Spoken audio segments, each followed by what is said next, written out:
Βρίσκεστε τώρα στην VR κουζίνα μας για το εκπαιδευτικό πρόγραμμα βοηθού τροφοδοσίας. Εάν είστε έτοιμοι, ας ξεκινήσουμε. Μπροστά σας υπάρχουν διαφορετικού τύπου μαχαίρια.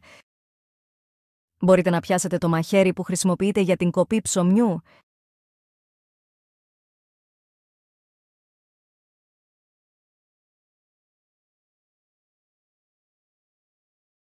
Καλή δουλειά, αυτό είναι το μαχαίρι για το κόψιμο του ψωμιού. Μπορείτε να πιάσετε το μαχαίρι που χρησιμοποιείτε για να κόψετε φρούτα. Μπράβο! Βρήκατε και τα δύο μαχαίρια που θα χρησιμοποιήσουμε για την κοπή ψωμιού και φρούτων. Τώρα ας κατευθυνθούμε στην επόμενη αποθήκη για να διαλέξουμε μερικά φρούτα.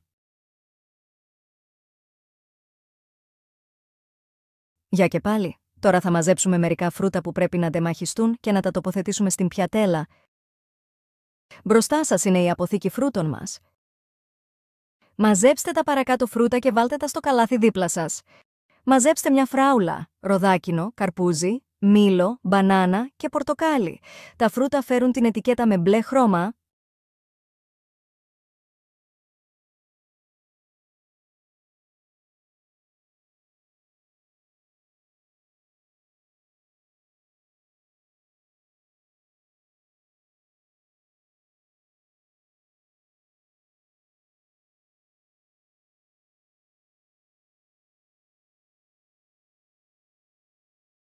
Συγχαρητήρια! Μάζεψες όλα τα φρούτα. Καλή δουλειά!